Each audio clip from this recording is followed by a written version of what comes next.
dia, pessoal! Tudo certinho? Sejam bem-vindos à nossa aula de Reino Plant.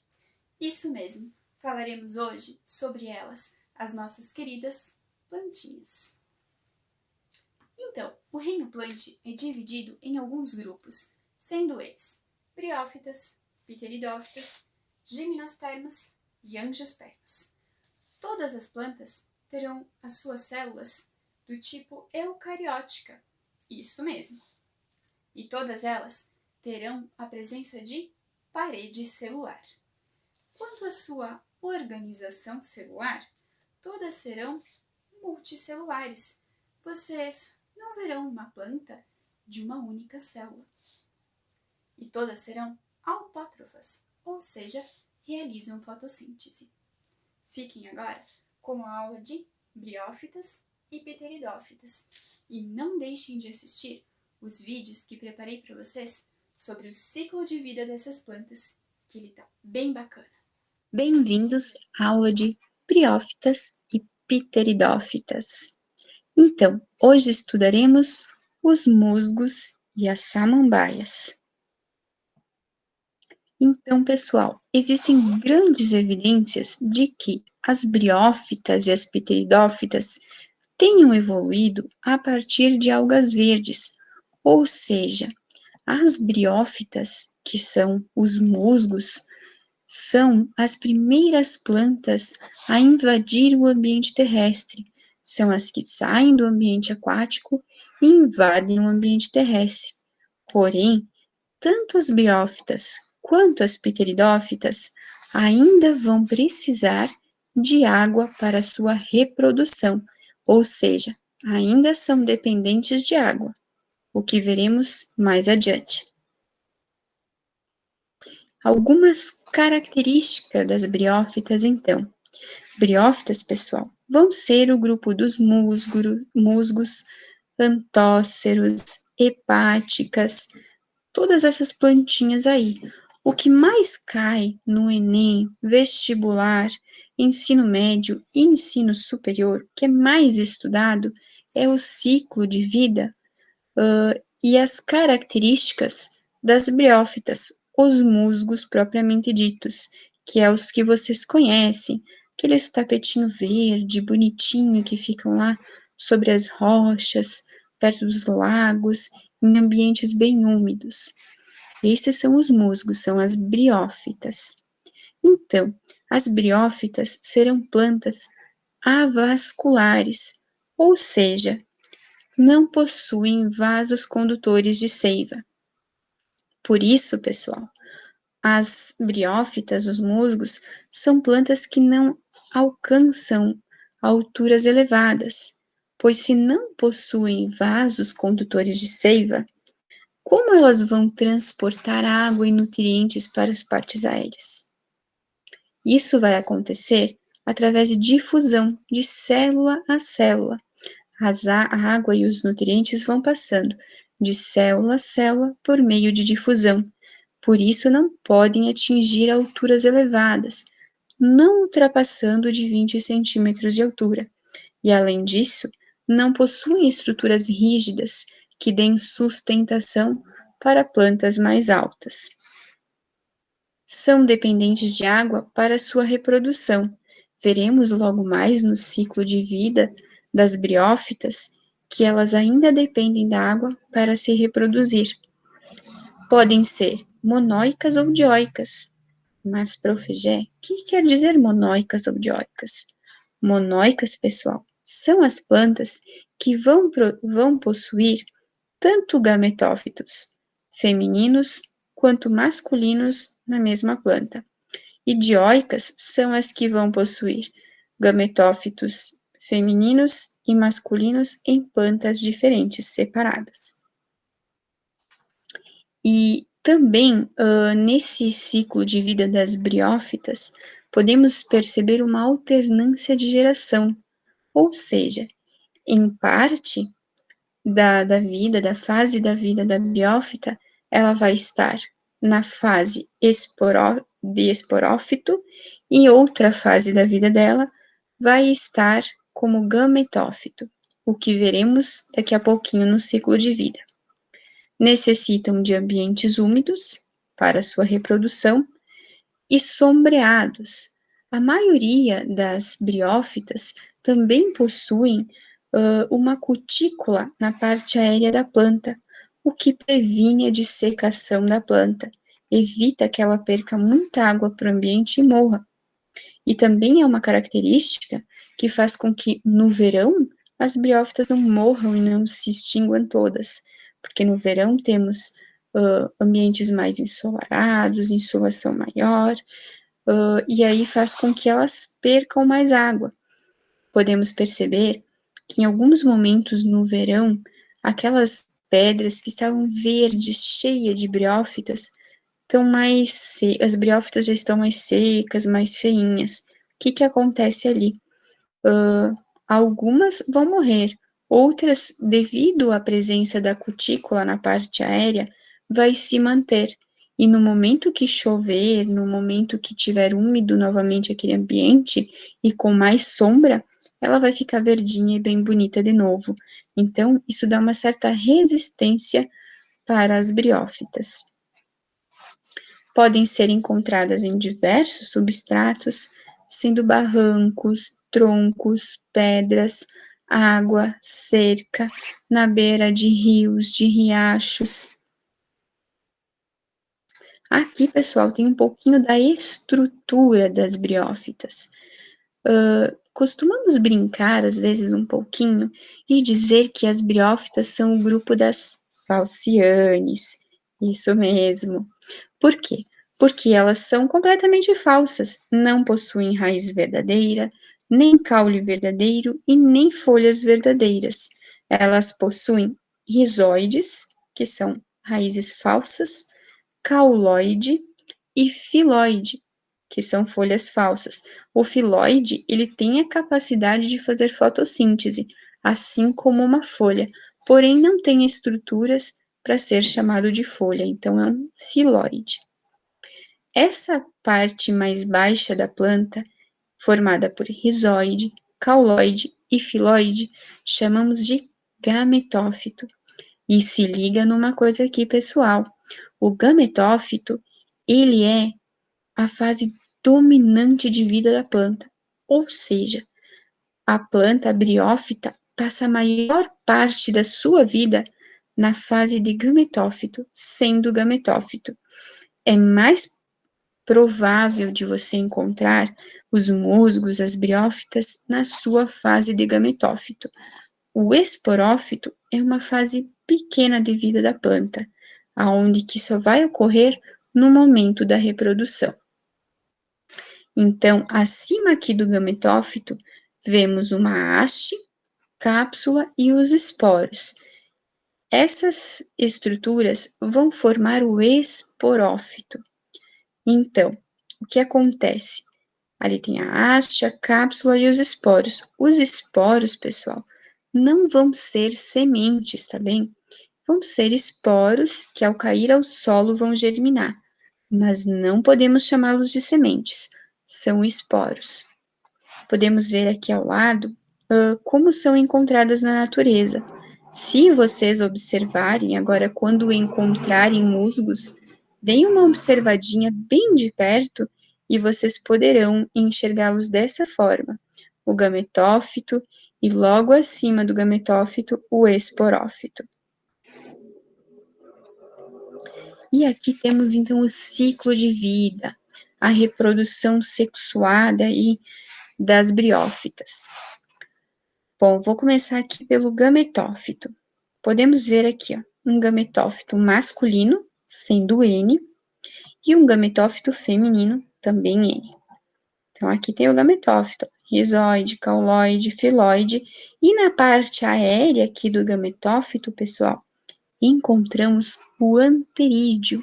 O anterídeo vai ser responsável pela produção dos anterozoides. Assemelhe anterozoides com espermatozoides para lembrar que é masculino. Os anterozoides vão ter flagelos, 2 flagelos, que vão se batendo e nadando. Então, eles necessitam de água.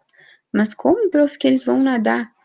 Então, no momento de chuva, de inundação, o que acontece? Vai uma gota de água aqui na parte superior, na parte aérea do gametófito masculino, e acaba levando com ele, com essa gota d'água, os anterozoides até a planta vizinha, que é o gametófito feminino.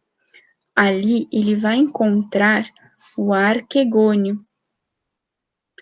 No arquegônio, que é o gametófito feminino, que também é N, no interior dele aqui, teremos a oosfera. O anterozoide vai nadando, entra pela oosfera, pelo arquegônio, desculpa, se encontra com a oosfera, se funde na oosfera, fecundando a oosfera.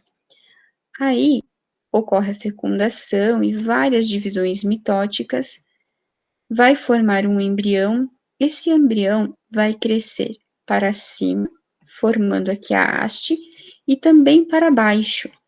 Ele vai invadir aqui o arquegônio, que vai ser da onde ele vai retirar água e nutrientes para o esporófito. Então, vai formar a haste, o embrião forma a haste, vai formar a cápsula. No interior dessa cápsula, vai acontecer diversas meioses, formando esporos que serão N. A cápsula, pessoal, será 2N. Mas no interior vai acontecer meioses que vão formar esporos N.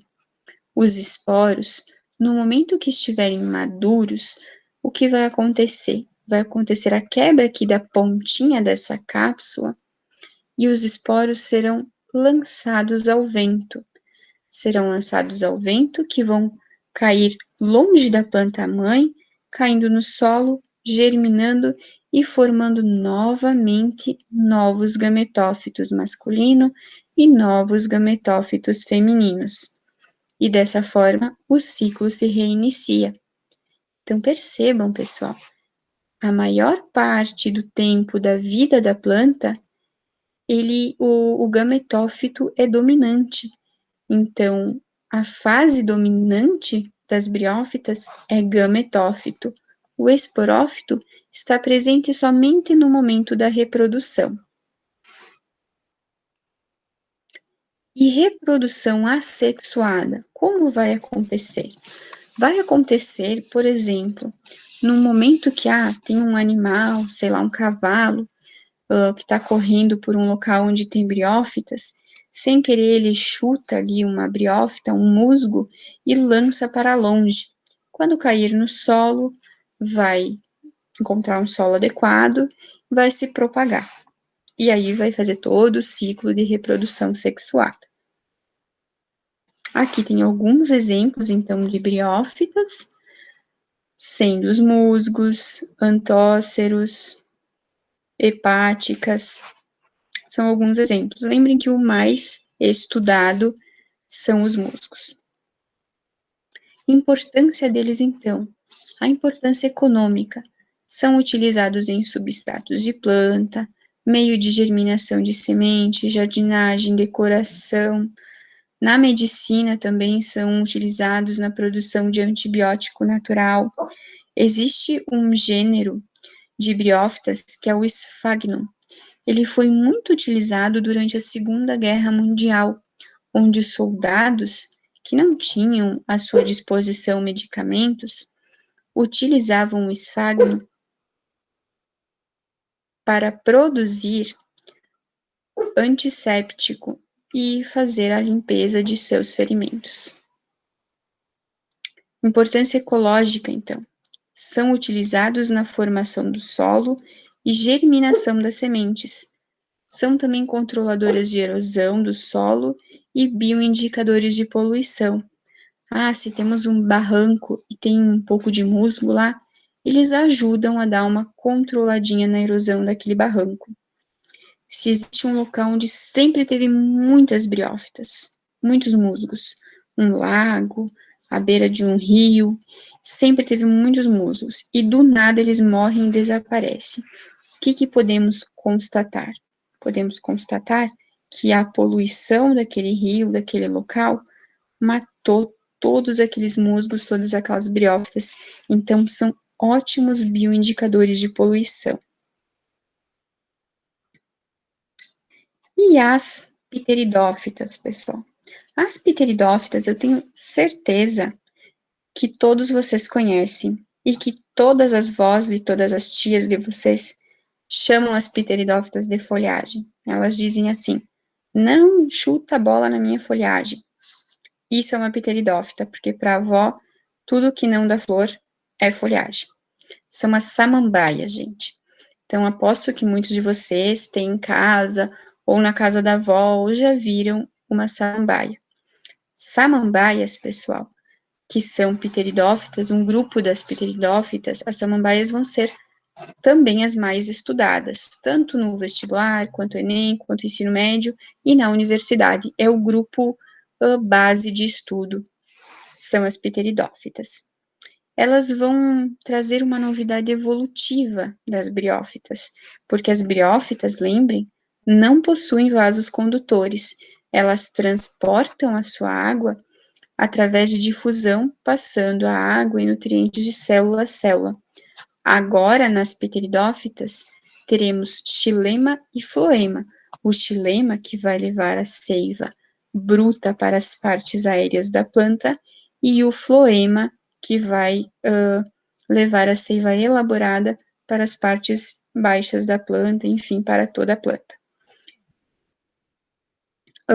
Elas também vão possuir caule, raiz e folhas. As folhas vão ser divididas por diversos folíolos, que vão formar uma única folha. Os caules, na sua maioria, serão rizoma, ou seja, aqueles na horizontal, mas também podem ser xaxins. Lembrando que o xaxim é uma planta nativa da nossa Mata Atlântica e corre risco de extinção. Olha só, pessoal, o xaxim é uma planta que atinge alturas bem elevadas, e o que permitiu que o xaxim pudesse atingir alturas elevadas é justamente a novidade evolutiva, que é o xilema e o floema. São os vasos condutores de seiva, né? Podem também se expandir e viver nos troncos de árvores, podem ser epífitas, vivendo nas alturas das árvores, de barrancos e de rochas. E uma coisa bem interessante, se liga nisso aqui, pessoal, é que a fase dominante das pteridófitas é esporófito. Lá nas briófitas, eu disse para vocês que a fase dominante de vida das briófitas é gametófito, mas aqui nas pteridófitas é o esporófito. O esporófito vai ser a planta que nós vemos, dessa forma aqui. A planta que a gente enxerga lá na casa da avó e que ela chama de folhagem é o esporófito, a fase dominante de vida das pteridófitas. Então, sobre a estrutura, temos aqui raízes verdadeiras, temos um caule, que na sua maioria, então, é rizoma, no caso das samambaias, vai ser rizoma. Temos o báculo. O báculo é uma folha jovem, e ele fica nessa forma enroladinho, justamente para proteger o meristema apical da planta, parte superior da planta. Conforme ele vai crescendo, ele vai desenrolando a folha. Então, a folha é composta por diversos folíolos. Então, esses diversos folíolos vão compor a folha. E na parte posterior da folha, tem uma coisa bem interessante. Aposto que vocês já viram, pensaram que fosse talvez, sei lá, ovinhos de borboleta. Na parte posterior da folha, claro, no momento que ela estiver se reproduzindo, isso não vai ser sempre, só no momento que ela estiver se reproduzindo, a gente vai encontrar umas bolinhas, uns pontinhos. Geralmente, nas pteridófitas de mato, que ficam no mato, assim, vai ser laranja. E nas samambaias que temos em casa, geralmente vai ser na cor preta. Esses pontinhos são chamados soros. Os soros vão conter os esporos da planta. Então, o que acontece? Os soros, eles vão ter uma membrana protetora ao redor dele. No momento que o esporo estiver maduro, pronto para ser liberado na natureza, essa membrana protetora, esse tecido protetor, vai se soltar, vai se desprender da planta. O nome dessa membrana é indúsio. No momento que o esporo estiver maduro, o indúsio se liberta da planta, deixando livre os esporângios. Esse aqui são os esporângios, pessoal. Esse dá para ver que são muitos, é um aglomerado de esporângios.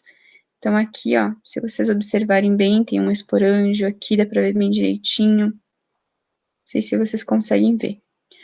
Então, os esporângios, no interior do esporângio, vai ocorrer a formação dos esporos. No momento que os esporos estiverem maduros, bem formados, pronto para serem liberados, o esporângio vai sofrer uma perda de água, um ressecamento, e ele vai abrir, vai acontecer uma explosãozinha bem rápida. Essa explosão vai fazer com que os esporos sejam lançados para longe da planta-mãe, caindo no solo e germinando. Então, aqui temos o ciclo de vida, a reprodução das samambaias. Podemos ver, então, aqui, ó, o esporângio, sendo 2N. Aqui em volta dele temos uma estrutura chamada de anel. Esse anel, que dá para ver também aqui na outra, ó, ele vai sofrendo um ressecamento, uma perda de água, e no momento que ele resseca completamente, ele explode. Explode, se abrindo e liberando, sendo lançado para longe o esporo que vai ser N, caindo no solo, germinando e formando essa estruturinha aqui chamada prótalo. O prótalo é o gametófito das pteridófitas. Esse prótalo, pessoal, ele é bem difícil de ser encontrado na natureza. Ele tem aproximadamente 1 centímetro. Ele é bem difícil de ser visto. Se vocês forem lá, talvez, e procurarem com muita vontade, assim, com uma lupinha, talvez vão encontrar, mas é bem difícil de vê-lo. O prótalo, ele tem uma coisa bem interessante. Ele é monóico, ou seja, ele possui tanto o gametófito feminino quanto masculino. Aqui nessa parte mais superior, ele vai ter o arquegônio, que é o gametófito feminino da planta. E no arquegônio temos a oosfera. Aqui nessa parte mais baixa temos as raízes, e nessas estruturinhas aqui parecem umas bolinhas, temos o anterídeo, que vai ser o gametófito masculino. No interior dele contendo os anterozoides. Então, o que vai acontecer? As pteridófitas ainda dependem de água para sua fecundação, para sua reprodução. No momento que o ambiente estiver bem inundado, o arquegônio vai se abrir e vai liberar uma substância atrativa. Os anterozoides vão liberar, o arquegônio, vai liberar os anterozoides que serão atraídos por essa substância.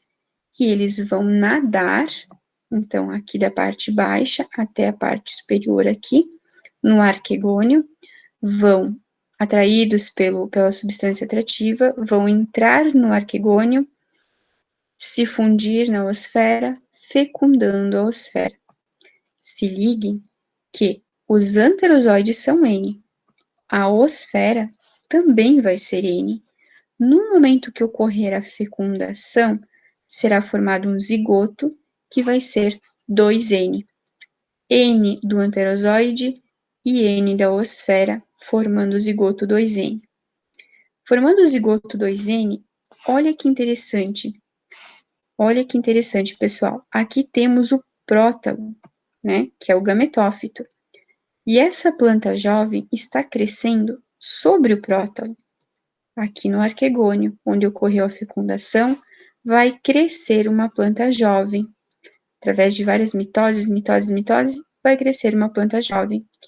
E aí, esse prótalo vai ficar preso aqui na planta até que essa planta jovem possa retirar dele todos os nutrientes e água necessário. No momento que ele não tiver mais nada a oferecer, ele vai se desprender e vai formar substrato no solo. E aqui teremos, então, uma planta nova, um novo esporófito surgindo, que vai sofrer mitose, mitose, mitose, e vai formar o esporófito 2N, que é o que nós vemos lá na casa da avó, a planta, a samambaia grande que enxergamos lá. Então, é bem basiquinho, bem simples o ciclo de vida das pteridófitas. Se vocês conseguirem, pessoal, não precisa decorar, mas se conseguirem entender como ocorre esse ciclo, aí vai ser bem fácil de entender as pteridófitas, também as briófitas.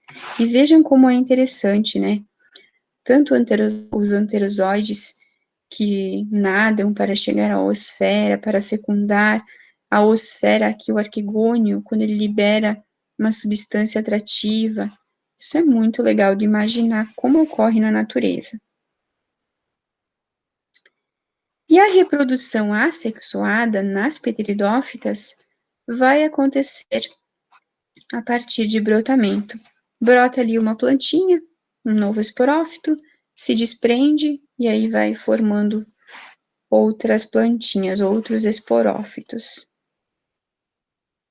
Aqui tem alguns exemplos, então, de pteridófitas.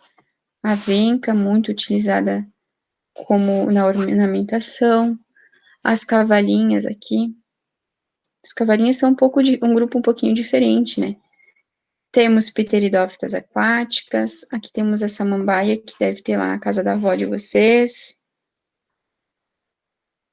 Importância delas, então. A importância econômica na ornamentação, na medicina. Essa cavalinha aqui que eu mostrei para vocês, ela é muito utilizada, pessoal. Talvez vocês conheçam ela até por isso. Muito utilizada para produção de remédios e de chás para tratar doenças do trato urinário. Infecções de bexiga, enfim. Muitas doenças são tratadas com a cavalinha. Importância ecológica, então, no ciclo do carbono, estão presentes no ciclo do carbono, na associação com cianobactérias, no ciclo de nitrogênio. Ciclo do nitrogênio, existem algumas plantações de arroz que acabam fazendo uma associação com pteridófitas para melhorar o ciclo do nitrogênio da plantação de arroz. Então, pessoal, era isso. Espero que vocês tenham gostado da aula de hoje. Um grande abraço.